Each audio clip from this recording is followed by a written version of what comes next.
Hello दोस्तों, नमस्कार। SM शाना में मैं आप सब लोगों का दिल से बहुत बहुत स्वागत करता हूं। तो दोस्तों, जैसे कि आपको पता ही है, क्वार्टर टू का सीजन जारी है, बहुत सारे कंपनी के नंबर आ रहे हैं। एंड इसके पहले भी आप लोगों ने देखा है, मल्टीपल कंपनीज को हम लोगों ने एक ही वीडियो में कवर किया था। काफ़ी लोगों ने कमेंट सेक्शन में रिक्वेस्ट भी की थी, सर जियो फाइनेंशियल सर्विसेज के नंबर आएंगे तो उसको ज़रूर कवर करना। तब तक तो वो आए नहीं थे, एंड अब हमारे सामने जेएफएस के नंबर सामने आ चुके हैं। प्रॉपरली इनके नंबर्स को हम लोग रीड करने की कोशिश करेंगे, नंबर कैसे रहे।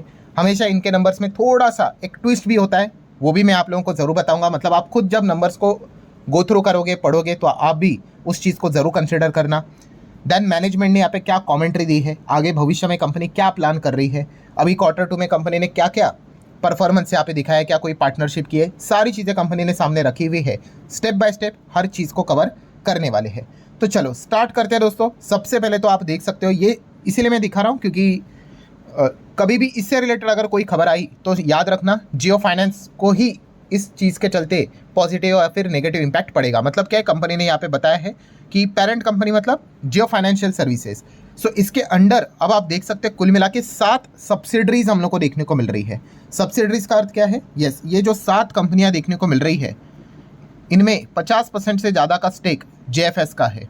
मतलब इनसे रिलेटेड कोई भी खबर आई तो जेएफएस के शेयर पे आपको असर पड़ते हुए देखने को मिलेगा। कौन कौन से वो सब्सिडरीज है? Reliance industries investment and holding limited, then insurance broking Jio insurance broking limited की बात करें, देन क्रेडिट लिमिटेड की अगर बात कर ले, जियो पेमेंट सोल्यूशन की बात कर ले, जियो लीजिंग सर्विसेज की बात कर ले, जियो फाइनेंस प्लेटफॉर्म की बात कर ले, एंड जियो पेमेंट बैंक की बात कर ले। ठीक है, तो ये कुल मिला के 7 सब्सिडरीज यहाँ पे बन चुके हैं किसके? जेएफएस के। अगर कोई और बनेंगे तो हमें आगे पता चल जाएगा। उसी के साथ साथ जॉइंट वेंचर भी कंपनी ने बताया है कि किसके साथ जॉइंट वेंचर है। जॉइंट वेंचर मतलब बेसिकली यहाँ पे पार्टनरशिप्स देखने को यहाँ पे मिल रही है। आप देख सकते हो, जियो पेमेंट बैंक के साथ है, रिलायंस इंटरनेशनल के साथ है, जियो ब्लैक रॉक की अगर बात कर ले, ठीक है, ब्लैक रॉक के साथ अलग अलग है, इन्वेस्टमेंट एडवाइजर करके है, असेट मैनेजमेंट आपको देखने को मिलेगा, ट्रस्टी प्राइवेट लिमिटेड भी है, ब्रोकिंग से रिलेटेड भी है। ठीक है, अलायंस की अगर बात कर ले, री इंश्योरेंस, आपको पता है ना, बजाज अलायंस इतना बड़ा पार्टनरशिप तोड़ गया और वो बजाज के साथ अलायंस चलता था, वो अलायंस जियो के साथ आके मिल गया। ठीक है, एंड एसोसिएट की बात कर ले तो ये 2 एसोसिएट भी आपको देखने को यहाँ पे मिल जाएंगे। ठीक है, बेसिक इन्फॉर्मेशन आप लोगों को पता होनी चाहिए। मतलब इनसे रिलेटेड कभी भी भविष्य में अगर कोई अपडेट न्यूज़ आई तो याद रखना इसका इम्पैक्ट किसके ऊपर हम लोग को देखने को मिलेगा? जेएफएस के ऊपर देखने को मिलेगा। ठीक है, देन दोस्तों यहाँ पे one of the most important point, Reliance industry. Reliance industry ने डिविडेंड दिया था। कब दिया था? क्वार्टर टू में ये डिविडेंड रिसीव्ड हुआ था। ठीक है, क्वार्टर टू में अगर हम लोग बात कर ले, कौन कौन से मंथ यहाँ पे आते हैं? क्वार्टर वन में आते हैं अप्रैल मई जून, फिर उसके बाद जुलाई अगस्त एंड सितंबर। आप देख सकते हो दोस्तों, अगस्त मंथ में यहाँ पे अप्रैल में अनाउंसमेंट हुआ था, अगस्त मंथ में इसका पेमेंट हम लोग को होते हुए देखने को मिला था। फाइनल डिविडेंड किसने दिया था? रिलायंस इंडस्ट्री ने दिया था। कितना? 5.5 रुपये का। अब रिलायंस इंडस्ट्री डिविडेंड दे, इसका जेएफएस के साथ क्या संबंध? तो संबंध है भाई, क्योंकि आप सभी लोगों को यहाँ पे पता ही है, जियो फाइनेंस के पास रिलायंस इंडस्ट्री के भी शेयर्स हैं। ठीक है, ट्रस्टी के फॉर्म में हम लोग को वो देखने को यहाँ पे मिल जाते हैं। लगभग 5-6% का स्टेक होगा। ठीक है, मतलब क्या है, इसीलिए हम लोगों ने देखा ना, रिलायंस इंडस्ट्री कभी भागता है तो जेएफएस भी भागता है, एंड वाइस वर्सा। ये मैं आप लोगों को ये प्रवचन क्यों दे रहा हूँ भाई? ये कोई टाइम पास वाली बात नहीं है। इसका अर्थ क्या है दोस्तों? क्वार्टर टू में यहाँ पे जो रिलायंस ने डिविडेंड दिया था वो जेएफएस को भी मिला होगा, ऑब्वियसली मिला होगा। मतलब क्या है, जेएफएस के नंबर आप पढ़ोगे तो उसके इनकम में आपको डिविडेंड देखने को मिलेगा। मतलब क्या है दोस्तों? यस, अगर आप यहाँ पे क्वार्टर टू में डिविडेंड मिलेगा एंड क्वार्टर वन को कंपेयर करने जाओगे तो आपको हमेशा क्वार्टर टू के नंबर क्वार्टर वन से बेहतर ही नजर आएंगे, क्योंकि वहाँ पे बहुत करोड़ों का डिफरेंस आपको देखने को मिलेगा जस्ट बिकॉज ऑफ डिविडेंड। अगर जेएफएस के नंबर को अगर आपको स्टडी करना ही है तो आप क्या कर सकते हो? क्वार्टर के बदले ईयर ऑन ईयर बेसिस को कंपेयर करोगे तो ठीक रहेगा, बिकॉज क्वार्टर टू में हमेशा इनको डिविडेंड मिलता है। चलिए अब हम लोग इन सारी चीज़ों को, अब क्या होता है, आपको ये बेस क्लियर हो गया। अब डायरेक्टली रीड करोगे तो आपको कुछ समझ में यहाँ पे नहीं आएगा। अब हम इन चीज़ों को स्टडी करोगे, फिगर्स करोड़ों में हम लोग को देखने को मिल जाते हैं, आ जाते हैं। अब आप देख सकते हैं, ये है सितंबर के नंबर, ये पिछले क्वार्टर के नंबर, और ये भी सितंबर है बट पिछले 2024 के नंबर है। एंड जो मैंने पहला पॉइंट आपको क्या बोला था कि आप डिविडेंड देख लो, दिख रहा है डिविडेंड यहाँ पे, ये लो 268.97 करोड़ का डिविडेंड है। लास्ट क्वार्टर में देखो है क्या डिविडेंड? नहीं है। और एक साल पहले देखो 240.94 करोड़ का डिविडेंड दिख रहा है कि नहीं? यस। मतलब क्या है, जैसे मैंने कहा कि क्वार्टरली कंपेयर करने जाओगे कोई सेंस की बात नहीं है, नंबर आपको इस हिसाब से अच्छे ही देखने को मिलेंगे। लगेगा कि वाह, क्वार्टरली क्या ज़बरदस्त परफॉर्मेंस चल रहा है। ईयरली देखोगे तो ठीक रहेगा। ये सारे पॉइंट्स मैंने आपको बताए। पढ़ते वक्त हम लोग दोनों को कंसिडर कर लेते हैं, क्वार्टरली ईयरली, बट ये पहले ही मैंने आप लोगों को एडवांस में बता दिया। तो let's start with the first total income. So इस क्वार्टर में जियो फाइनेंस का टोटल इनकम 1000 करोड़ के पार जाते हुए देखने को यहाँ पे मिल चुका है, जिसमें डिविडेंड का भी कंट्रीब्यूशन है। लास्ट टाइम कितना था? 619, चलो राउंडेड ले लेते, 620 करोड़। जैसे मैंने आपको क्या बोला, क्वार्टरली आपको अच्छा ही नजर आएगा ड्यू टू डिविडेंड डिफरेंस, ठीक है। एंड एक साल पहले कितना था ये? 694। तो आप देख सकते 694 1000 हो गया, 620 भी 1000 हो गया।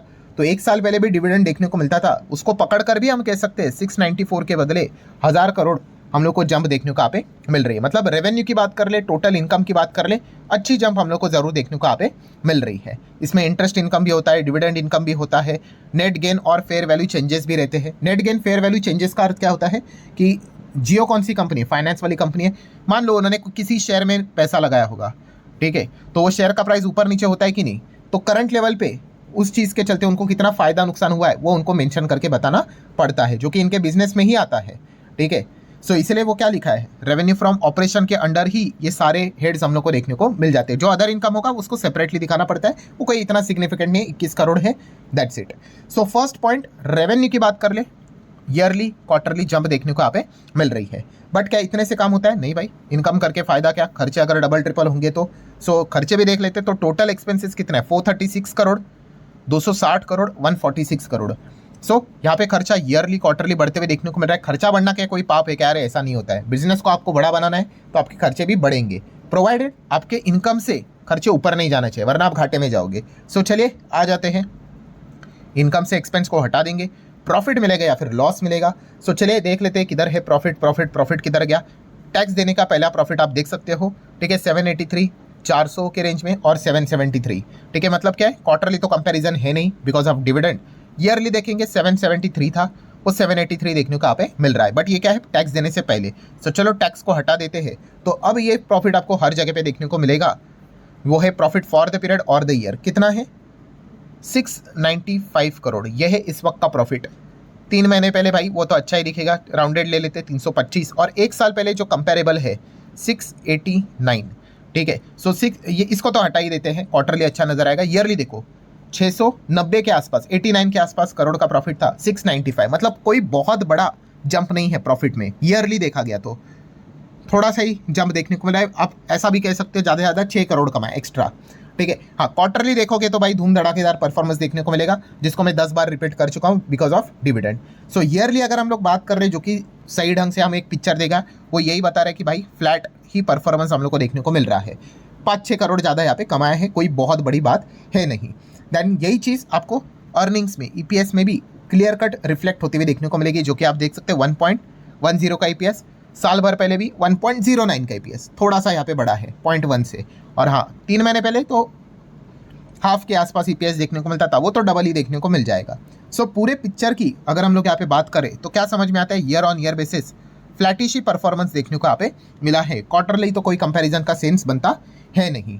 देन अगर हम लोग बात कर ले, कुछ सेगमेंट वाइज हाईलाइट कंपनी ने बताया, जैसे कि लेंडिंग का बिजनेस, लोन देने का भी इनका बिजनेस है। सो यहाँ पे कंपनी को काफ़ी हेल्दी एक्सपांशन देखने को मिल रहा है कंज्यूमर सेगमेंट में भी, एंड जो एसएमई कैटेगरी होती है वहाँ पे भी। देन जियो पे की बात करें, जहाँ पे डिजिटल पेमेंट से रिलेटेड काम करते हैं, सो यहाँ पे भी हम कह सकते हैं अच्छा परफॉर्मेंस इनका देखने को यहाँ पे मिल रहा है, वॉल्यूम ग्रोथ अच्छी देखने को मिल रही है। Then insurance and mutual fund की अगर हम लोग बात कर ले, तो यहाँ पे कंपनी ने बताया, आपको बताइए, जियो ब्लैक रॉक के साथ मिलकर ही इन्होंने अभी क्या लॉन्च किया है, फ्लेक्सी कैप फंड लॉन्च किया है, एंड अलायंस के साथ इन्होंने इंश्योरेंस सेगमेंट में क्या किया है, जॉइंट वेंचर किया है। ये सारे बातें वो सामने यहाँ पे रखते हैं। देन नेक्स्ट अगर हम लोग बात करेंगे दोस्तों, तो new expansion and product, business को और बढ़ाने के लिए उन्होंने क्या किया, सेविंग प्रो। अगर आप इस चैनल को रेगुलरली फॉलो करते हैं तो मैं अपडेट्स आपको देते रहता हूँ। सो सेविंग प्रो, ये इन्होंने एक नया पॉइंट लेकर आए हैं, आप सभी लोगों को पता है। इससे क्या हो जाएगा, एक अमाउंट के ऊपर अगर आपके सेविंग में अगर पैसा पड़ा है, उसके ऊपर अगर वो चला गया तो ऑटोमेटिकली वो इन्वेस्टमेंट चला जाएगा किसमें, म्यूचुअल फंड में चला जाएगा, ठीक है। एक्स्ट्रा सरप्लस वो आपको बताना पड़ेगा कितने के ऊपर, ठीक है। तो ये एक सेविंग प्रो वाला ऑप्शन उन्होंने सामने यहाँ पे रखा है, इंट्रोड्यूस किया है। देन फास्ट टैग से रिलेटेड हाल ही में ही हम लोगों ने खबर देखी थी कि वहाँ पे भी वो एंटर करते हुए देखने को मिल चुके हैं, एक कॉन्ट्रैक्ट भी इनको यहाँ पे मिल गया। देन अलायंस के साथ तो 50-50 की पार्टनरशिप भी यहाँ पे हो गई, री इंश्योरेंस सेगमेंट में है, आप सभी लोगों को यहाँ पे पता ही है। देन मैनेजमेंट का आउटलुक क्या है, कि भविष्य के बारे में वो क्या सोचते हैं। सो उन्होंने बताया कि यस, ग्रोथ नज़र आ रही है एंड फोकस कर रहे हैं इकोसिस्टम में जो सिनर्जी है, ठीक है, उसको कैपिटलाइज करने के लिए। मतलब सिनर्जी मतलब क्या, Reliance retail and Jio platform, यहाँ से वो बिजनेस क्या करने की कोशिश करेंगे, जेएफएस का बढ़ाने की कोशिश करेंगे। मतलब क्या, सिनर्जी का अर्थ क्या होता है कि रिलायंस रिटेल में आप अगर जाते हो कोई चीज़ खरीदने के लिए, मान लो आपको एक टीवी खरीदना है, एंड वहाँ पे अगर आप टीवी खरीदने जाओगे, ये बताएंगे आपको, जेएफएस वाले ही रहेंगे कि सर आप फाइनेंस करके भी इन चीज़ों को ले सकते हो।